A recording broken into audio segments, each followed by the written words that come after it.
Hello, this is Father Bob Warren of the Franciscan Friars of the Atonement. Thank you for listening to this rebroadcast of the Ave Maria Hour radio show. The Friars' popular Ave Maria Hour was first brought to the radio airwaves in 1939, recorded in New York City and on the mountainside grounds at Graymoor, a home in Garrison, New York. These timeless classic stories of the Bible and the lives of the saints came to life each week through dramatic reenactment by professional actors and actresses. You know, friends, Christ once said, "Do not hide your treasure under a bushel." In saying this, he meant share your gifts, share your talents.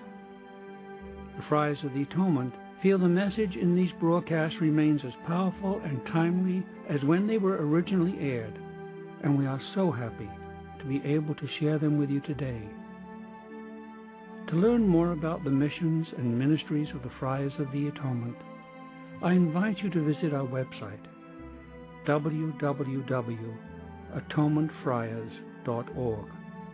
In the meantime, sit back and enjoy this rebroadcast of the Ave Maria Hour.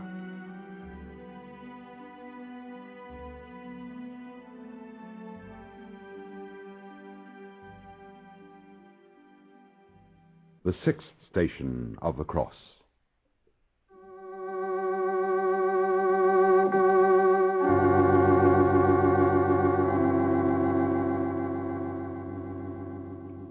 Slowly, the people in the cathedral turned from the bas-relief portrayal of the scowling and reluctant Simon helping Jesus carry his cross.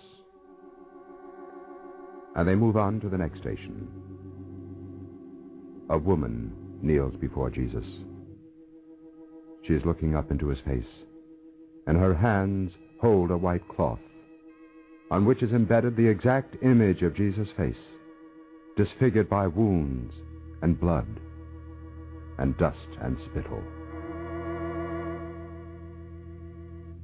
We adore thee, O Christ, and we bless thee, because by thy holy cross thou hast redeemed the world. Consider how the holy woman Veronica, seeing Jesus so afflicted, and his face bathed in sweat and blood, presented him with a towel with which he wiped his adorable face, leaving on it the impression of his holy countenance. Alas, my soul also was once beautiful, but I have disfigured it since by my sins. Thou alone, my Redeemer, canst restore it to its former beauty.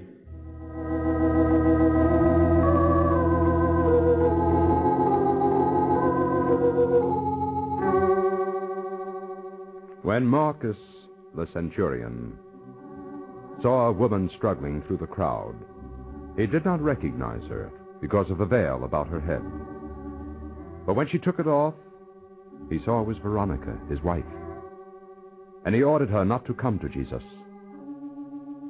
But she heeded him not, and she fell on her knees in Jesus' path. And when he reached her, she held up the veil so that he could use it as a towel to wipe the blood and dirt from his eyes and face, for he had great trouble in seeing. When Marcus saw her intent, he was angered, for he remembered the veil, and it galled him to see it regarded as nothing more than a towel. No, old woman, I don't like that veil. The Roman centurion is hard to please. I want a suitable present for a woman. Ah, your lover, perhaps. No, my wife. She is beautiful, and the gift must be beautiful. Forgive me, soldier. Most of the men who buy from me are not thinking Now, of how their... much is that one? This? No, the second one to the right of it. Ah, what taste, what judgment you have. I must confess you fooled me. Well, what do you mean by that? When I see you coming along looking in the shops, I say to myself, ah, here's a soldier. He knows nothing about value. I'll get rid of slow-selling cloth. How was I to know you had such fine taste? How much for the veil? Only a discerning man would have selected that veil out of the many I have. Oh, come, woman. I haven't all day. How much? Only a sharp eye could have looked over my stock and found the most exquisite, expensive veil in the shop. Ah, but I hesitate to take it down. Perhaps it's too much for your pocketbook. Let me be the judge of that. How much? 30 denarii. 30 denarii? As I thought, it's too expensive, even for a beautiful wife. Here is one. Very fine quality for only 10 denarii. And this one, it has a slight flaw. I could let you have it for 8. The flaw's at the corner and no one would ever notice. I'm not in the habit of buying damaged cloth for my wife. Of course. Please forgive me. Let me look about. I'm sure I have something to suit your purse. Let me see the veil, the one for 30 denarii. Here. What makes this cost so much more than the others? It's plain white, no decoration. It's from India. The finest, softest cloth, made by the women who spend most of their time weaving cloth for the priests. How do you get this kind of merchandise? 3 times a year I go to Damascus to buy goods for my shop, cheaper goods for the most part. But now and then I find something exceptional for the few rich patrons I have. From India, you say? Yes. That's one reason it's expensive. The transportation runs high. Then, of course, I have to charge for my trips to and from Damascus. You may be sure that when your wife puts on this veil, few, if any other woman, will have one like it. And I'm sure your wife is a person of taste, like yourself. Certainly. And she does not like then to wear something every other woman will be wearing. Ah, feel the texture. It's very soft. Still, I don't see why it sells for so much more than those with decorations. Ah, so many of my customers make that mistake. What's plain has to be without flaw. With decorations, they can be hidden. But since this is beyond your reach, let me look for something cheaper for your wife. What's her name, by the way? Veronica. What a lovely name. Have you been married long? Only 5 years. Have you children? No. Oh, that's too bad. My wife is not well. She's been ill for a long time. I'm so sorry to hear that. Then you must take time and find something special for her. Something that will make her realize what a considerate husband she has. I'll take this veil. Oh, good. It's the only one of its kind, and I'm so glad you've taken it. For you, I'll put it in a special container. Here you are. Oh, that will be 30 denarii and 5 shekels. The temple tax. Thank you. Thank you 1,000 times. And may God's blessing go with you to your beautiful wife. Abner, I've just sold the white veil. Open the chest and get another. 30 denarii, Abner, for a veil worth 10.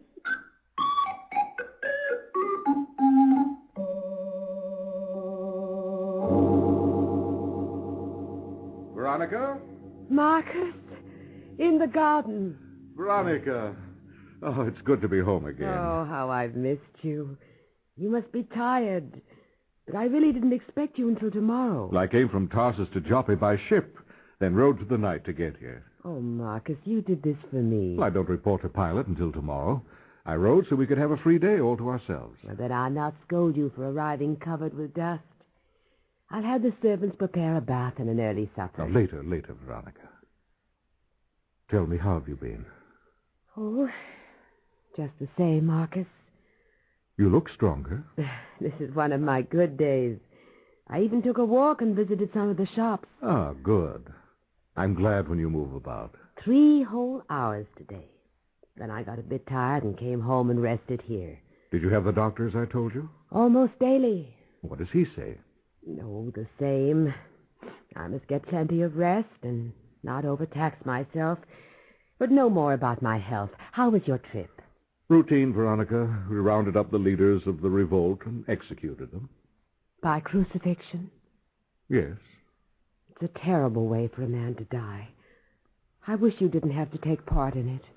Well, it is very unpleasant, Veronica, but it's very effective in stopping others from trying to revolt. I left the cohort in charge of Valerius and hurried home. The pilot wants me on hand for the Jewish Passover. The servants tell me Jesus is here. Oh.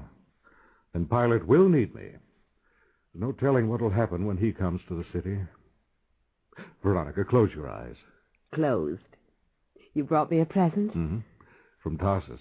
I had a whole day waiting for the ship to sail, and I visited the shop. Oh, what is it? Can I look? Here, feel it. cloth. Oh, how soft. Now you can look. A veil. Oh, Marcus, it's beautiful. Where did you find it? An old woman's shop in Tarsus. It came from India. India? Are you sure? I mean, you shouldn't have been so extravagant. But you do like it. Oh, it's beautiful. And I'll wear it whenever I go out. Thank you, Marcus. Oh, I do hope life wasn't too lonely for you while I was away. Well, our friends have been kind and called often to ask how I was, and about you, and to leave fruit and presents. I read a lot and slept, and I did a lot of thinking. Oh? Thinking about what? Marcus, remember the servant girl we had, Hester? Yes, the one you liked so much but suddenly disappeared one day. Why, what about her? She visited me one day.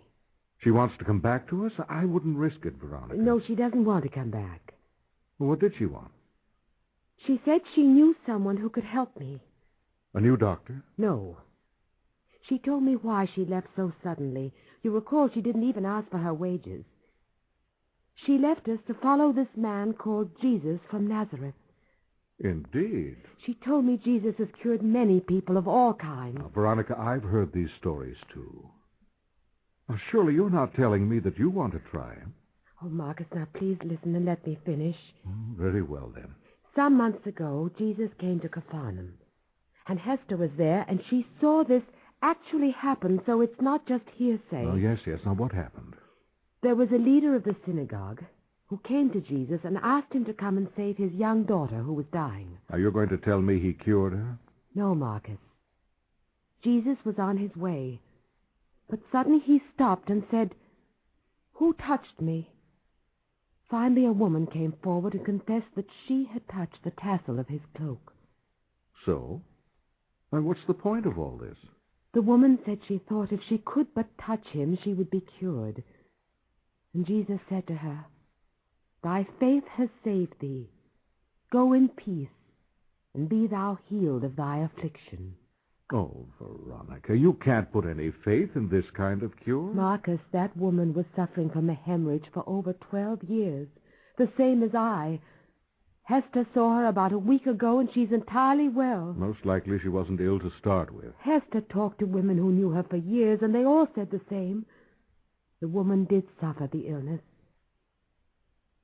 Marcus, I'd like to go to Jesus and ask him to cure me. No, Veronica, it's impossible. But why shouldn't I try? This woman had gone to all the doctors, and they could do nothing for her. But we have nothing to do with Jesus. We're not of his religion.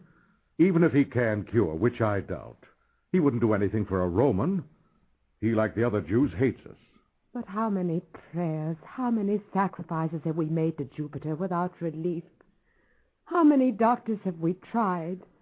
What harm will it do to ask Jesus? Oh, I wish to heaven Hester hadn't told you about this cure. But why?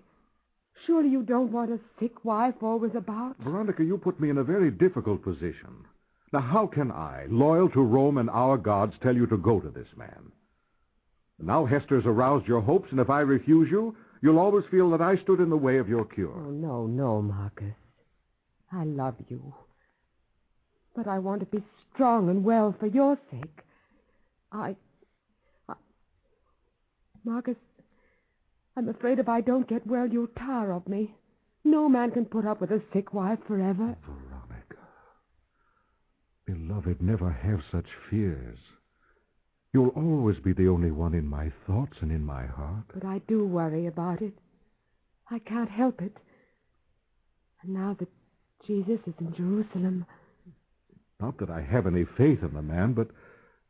Well, if there were only some way you could go secretly to him. But as the wife of a Roman centurion, don't you see, Veronica, it would be the end of my career. I'd be held responsible for your act. Oh, I'm sorry. I was thinking only of myself. Pilate would think you'd betrayed Rome. Why, I could explain to him. I could tell him I permitted it because of the stories told about Jesus' cures and gave way to convince you that there was no truth to them. Then you have no faith in him? None whatever. But Pilate is spied upon by Herod and the Jews. Once the report got back to Rome, Caesar would hold Pilate to account for our actions, and he'd have to send me back to Rome. Yes. Yes, I can see that now. My hands are tied. Unless I want to forget all about my career. Oh, no. I couldn't ask you to do that. So, if you can put up with me as I am, we'll go on, and I'll do my best to make you happy. You have brought me much happiness. But you've missed not having children. Yes, I admit it. But after the first couple of years, I was resigned to it, planned my life accordingly. Oh, if there were only some way I could hide myself in a crowd and reach out and touch him as did the woman at Capharnaum. What? Veronica, do you have that much faith in the man? Yes. I have that much faith in him.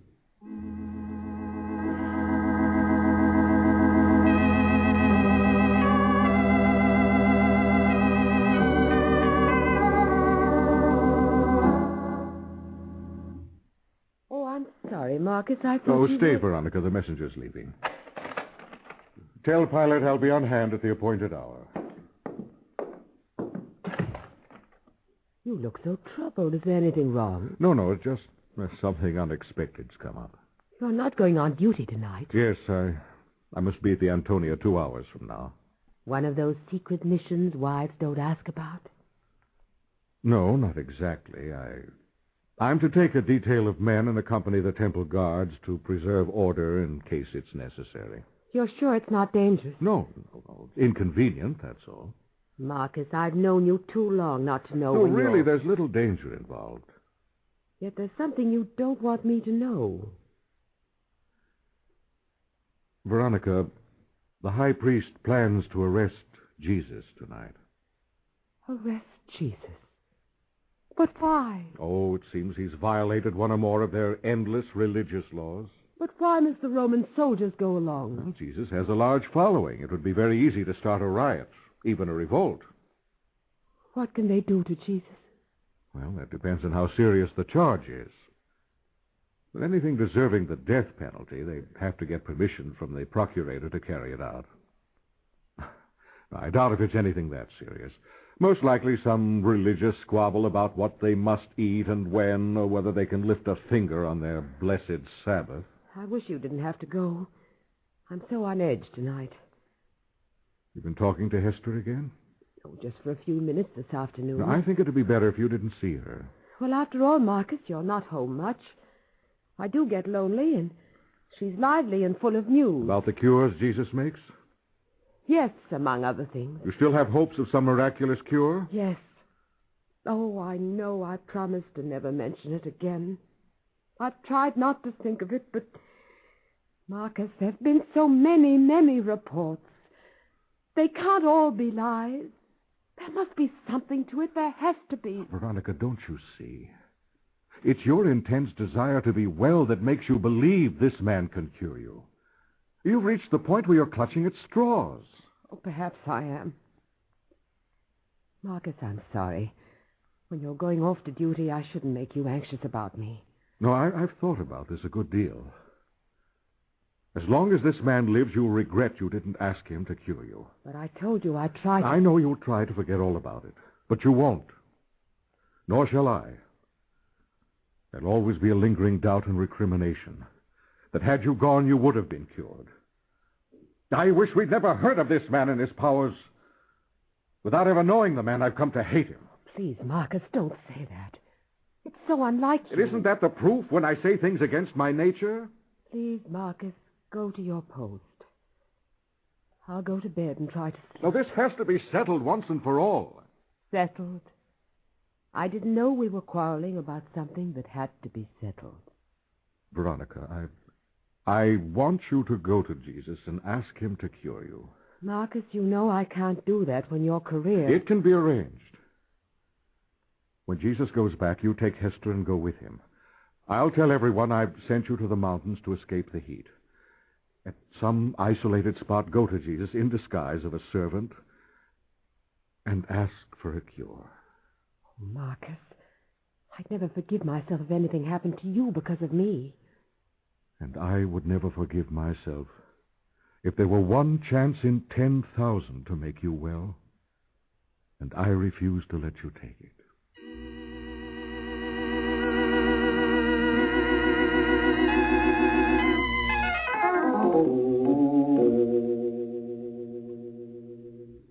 The garden's not far ahead. He'd better be here. But I told you he would either be at the house where he ate the Passover feast or at the Garden of Gethsemane. The feast was ended sooner than I expected. How do you know so much about his habits? That's my business. Oh, I see. How much? Well, I don't know what you're talking about. How much do they pay you for informing? I didn't inform. I rendered the nation a service. So Brutus spoke when he stabbed Caesar. Isn't it better one man die rather than the nation perish? At first thought it would seem so. Then again it depends on who the man is and what the nation is. But how can one man be right and the entire nation wrong? Quiet.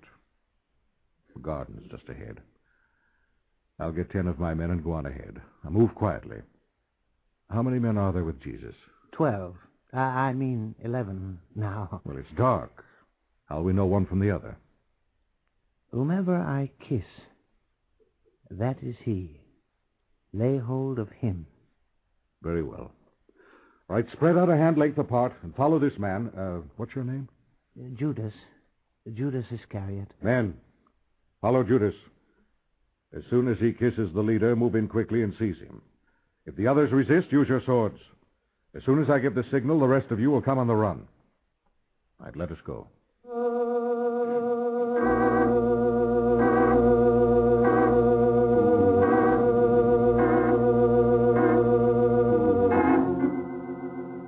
Stand fast. No one will move.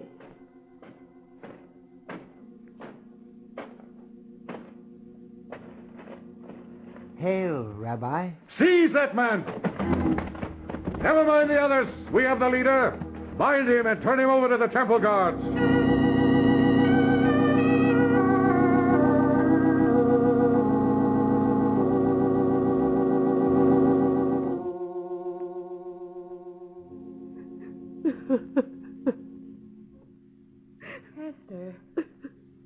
Esther, what's happened?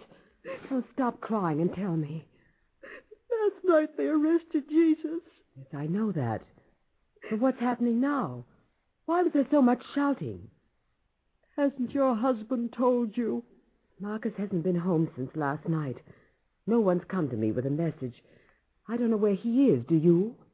Jesus has been condemned to die on the cross. Your husband is carrying out the execution orders. Oh, no, I can't believe it. He wouldn't. Pilate ordered it. He has to obey. When did it happen? Where is Jesus now? At the Praetorium. They put the cross on his back and will start for Golgotha. All his followers fled, and he's alone. Hester, help me. I will go to him. You will go to him? Yes. Will you help me? Yes. Hand me that veil. Yes, it's best you cover your face. Your husband will be displeased should he see you. Come. Let's waste no more time.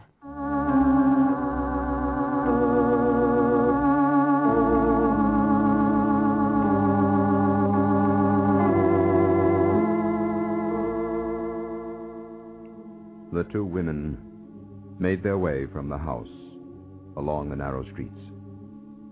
Hester supported her former mistress for a while, but soon she was running to keep up with her.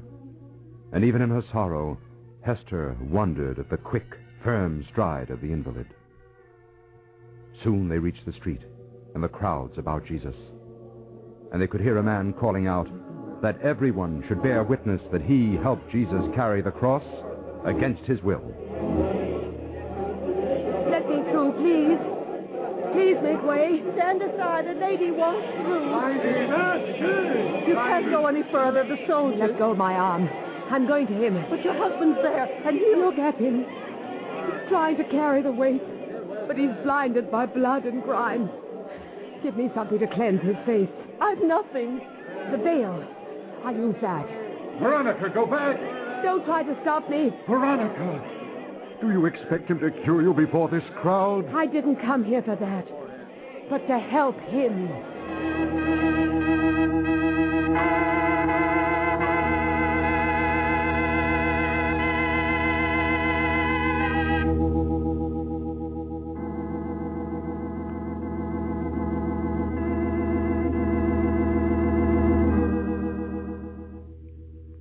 And as Jesus came toward her with groping hands, she held out her veil to him, and he took it and wiped the blood from his eyes and beard, so that his face was clean again.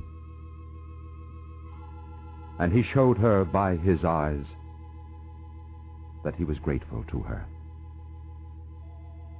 Simon the Cyrene looked upon the blood-stained cloth and was ashamed that he had cried out he did not wish to help Jesus carry his cross.